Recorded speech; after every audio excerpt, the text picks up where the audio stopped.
Thank you for watching My News 26. I'm Paula Jasper. Today we're at Maple Bay Farm, and joining me is Brad Kick of Island. Thanks for joining me, Brad. Yeah, glad to be here.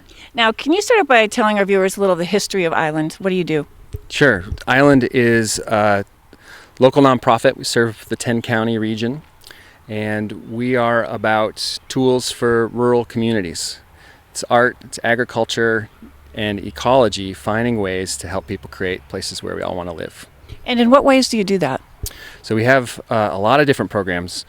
Mostly what we do up here is around agriculture. So workshops, we have trailers that support farmers and for canning.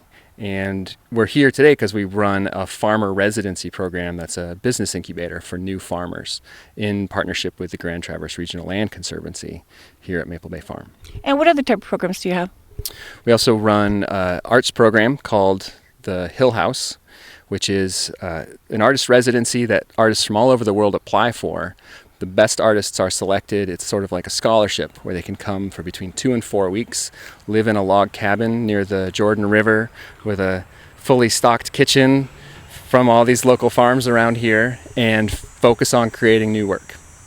We run a host of workshops, about 30 to 40 a year, around agricultural skills, mostly for small farmers and homesteaders and folks who are interested in working more with their hands.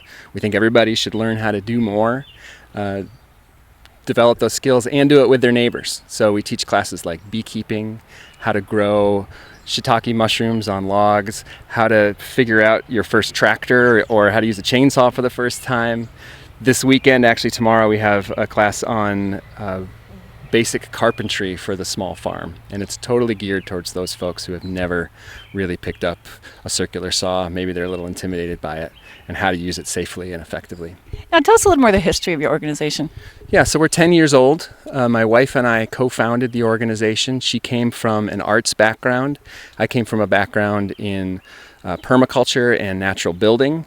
And we met, and it was peanut butter and chocolate.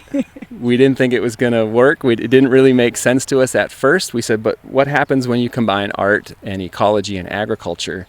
And we realized first that folks are just doing that every day in their lives anyway. A lot of farmers are already artists. A lot of farmers are already interested in the ecological impact of the work that they're doing. And second, we realized that this is what makes communities great places to live, especially in northern Michigan. And we're proud of where we live, and we want to provide this kind of support to keep making our communities more vibrant. Now, how is Island structured? It's a basic nonprofit model. My wife and I are the founders and the co-directors. We have an amazing board that helps us stay connected to the community. And we have 4 staff, so each of the staffers has specific areas of focus. We have one person whose only job is to create all these amazing events and workshops for folks.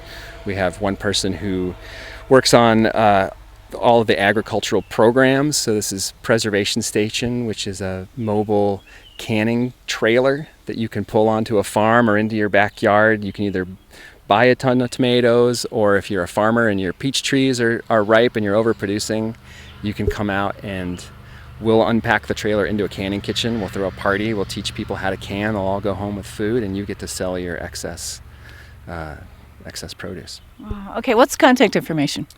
Website's a great way to find us, artmeetsearth.org. Of course, we're on Facebook, and you can find us, I think it's Art Meets Earth there as well, but the full name of the organization is Institute for Sustainable Living, Art, and Natural Design. Thanks for joining me, Brad. Yeah, thanks for having me. It's great. Paula Jasper, My News 26 in Oak Rapids.